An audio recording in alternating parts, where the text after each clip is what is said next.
गुज़रियल अंगारे वारी आधी रात चैन डबल डोर गाड़ियुनि में सवार कुझु अदारनि जे एहलकारनि बाडा जे पीर तकीशा मोहल्ले जे रहवासी अॻूणे कॉम्प्लेक्स कारकुन दरिया खान ढकण जे घर में दाख़िल थी संदसि पुछा कई, जंहिंजी गैर मौजूदगी में एहलकार संदसि नंढे भाउ मैट्रिक जे शागिर्द सालाह ढकण खे पाण सां खणी विया, जंहिंखे बाडा ॿारहं कुझु पंध ते पहुची दरिया खान ढकण खे पेश करण जो चई छॾियो वियो।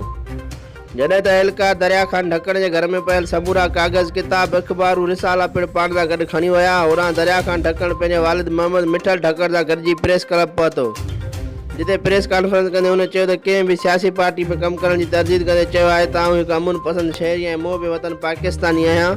मुंहिंजो कंहिं बि सियासी पार्टी सां लाॻापो न आहे ऐं कंहिं बि मुल्क दुश्मन सरगर्मियुनि में मुलवस कोन आहियां। तंहिं करे मूंखे ऐं मुंहिंजे घर भातियुनि खे ज़हनी तौरु परेशान न कयो वञे ऐं मुंहिंजे घर जो तक़दुस पैमाल न कयो वञे। हुन चयो त यूनिवर्सिटी में सियासी पार्टी में संदसि कमु करण जो मक़सदु फ़क़ति शागिर्दनि जे मसइलनि जे हल लाइ हो, जॾहिं त यूनिवर्सिटी खां बाद हू कंहिं बि सियासी ऐं गैर सियासी सरगर्मी जो हिसो न रहियो ऐं न ई हू कंहिं सियासी पार्टी जो हिसो आहे।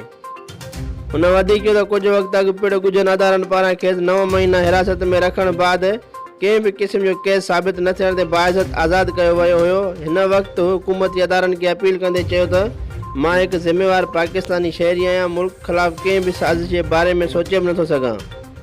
मूंखे ऐं मुंहिंजे घर भातियुनि खे इज़त सां रहणु ॾिनो वञे, जॾहिं त मुंहिंजे ख़िलाफ़ु का शिकायत मिले त मां हाज़ुर आहियां। रिपोर्ट वाहिद सिंधी, सिंध सोशल न्यूज़, बाडा।